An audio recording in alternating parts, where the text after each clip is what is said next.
Welcome to day 24 of the Digital Clean Sweep. I hope you're feeling a sense of momentum as we approach the final stretch of this challenge. Yesterday we tackled your PD notes, and today we're turning our attention to something that often lives inside these notes or floats around in our memory. Those are our favorite links or tools we mean to check out but never quite get around to. I'll be honest, I don't store all my links to my favorite tools in one place, and I don't expect you to either. That's not what today is about. Today's task is all about taking a pause and being intentional. You've come across great teaching tools, websites, blogs, videos, and online resources all year long. But when it's time to use them again next year, will you be able to find them?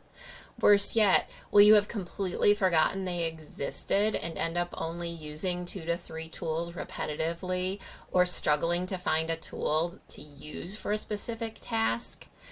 Well, if that sounds familiar, let's see if we can create a system to change that. So our first exercise for this task today is an offline one. I need you to grab something to write with and some scrap paper, and we're going to start by jotting down every digital resource that we can think of. The ones we use regularly, the ones we absolutely love and couldn't live without. Maybe even some tools we've discovered during professional development or websites we share with students. Perhaps it's curriculum resources or planning tools. Whatever supports your teaching, we're going to jot it down here. And if you stumbled across something great while organizing your professional development notes yesterday, go ahead and add it to your list now. I want you to spend about 3 minutes generating a list of all the resources that you can think of. Now, I spent 3 minutes and then I stopped myself and I came up with about 30 different resources without even digging into the professional development files I organized yesterday. And I know I'm going to want to scan those for any new links that I want to remember to try in the coming year or explore this summer while I have time. So pause here and make yourself a list. All right, do you have your list? If so, it's time for me to reveal my list to you.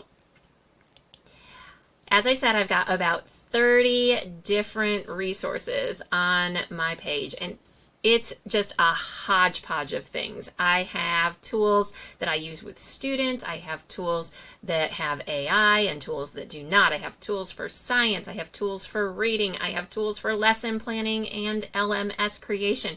I have so many different kinds of tools all over this page. But this page alone is not going to really help me a whole lot when it's time to identify a tool that I want to use in the school year. So now that we have our brain dump of tools and resources, it's time for us to think about creating a system that makes it simpler than just going to the URL every time and typing in the address for the tool in the address bar. So I want you to ask yourself how you go about accessing the resources that are listed on your page. Where is it that you go to access them? Are they all in one consolidated space, or do you type them into the URL like I was saying?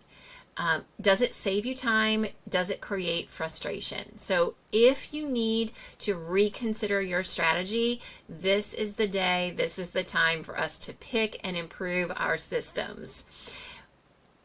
This is where it gets personal. Don't overthink it. Aim for a setup that's going to work for you. I do have some simple strategies for you to consider if you don't have your own preferences or if you feel like what you've been doing really doesn't work that well. The first few strategies I have really coexist here within a new browser window. And really, it's about revisiting some of the things we've already talked about during this clean sweep. So first, I would suggest that maybe you create a new folder in your bookmarks toolbar to be your top 5 to 10 favorite links. But if you want to create a new folder, you can right-click and add a folder, and you can just name it favorite links, and that would be a folder where you could put your top links and be able to just open them very, very quickly. All right, so that's one way to address this. Another possibility is to make use of those tab groupings like I showed before. The downside with using the tab groupings is that when I open my AI group, everything I've put in it opens up. And so then I have all these extra tabs open. Wonder what's wrong with that one. But I end up with all these extra tabs open that I may not actually want to have open in that moment. And that just adds to the clutter if I have too many tabs open. So I'm not sure that that's really ideal. Another possibility, though, would be simply to customize the shortcuts that are here when you open a new tab. So these are some of the top places that I visit. Not all of them, but they are some top places that I visit regularly. Excuse me. Sorry about that. Well, these would work fine, and maybe that's your preference, and these launching points work great for you and keep things organized enough, quick enough. Certainly these are still faster than always going to my search bar and typing in the website. So another strategy might be to have a Google Sheet tracker, kind of like what I created yesterday, but definitely simpler. So I made this tracker in Google Sheets, and I'm going to provide it to you for free. If you are interested, you can grab a copy of this. It's real simple. There's a spot for the tool and resource, a link, a spot for the link, and then I've listed some possible categories which you can totally change if you want to. Whether or not the tool requires students to log in, if there's AI integrated, and then is it something you use at a free level, a freemium level, or a paid level.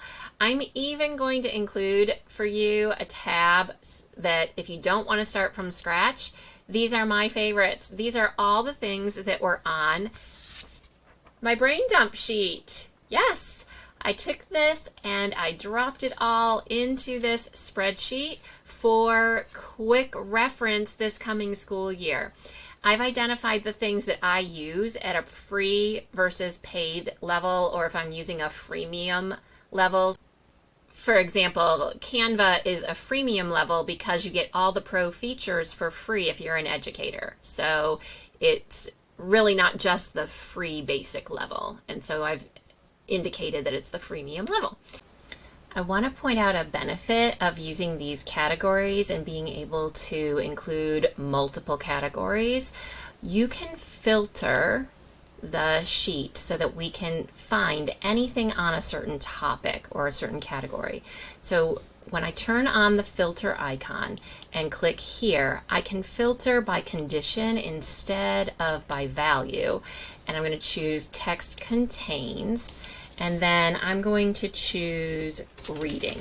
And so as long as reading is in the category somewhere, I'm going to see which tools might fit for reading, and it narrows it down very quickly so that I can pick the best tool for that purpose. So I love that about using a Google Sheet to store my favorites in this way. So your challenge today isn't really to overhaul your whole system. It's simply to get a pulse check on it. Do you already know where your favorite teaching links are stored? Is that place working for you? If so, awesome. No changes needed. But if not, pick one small improvement and make it today. Let us know in the comments, where are you keeping your favorite teaching tools right now? Are you going to give the sheet a try, or do you plan on sticking with your bookmarks? Is there a favorite link you have that you want to share with the group? We'd love to hear about it. We're in this together. Let's finish off strong. I'll see you tomorrow for day 25.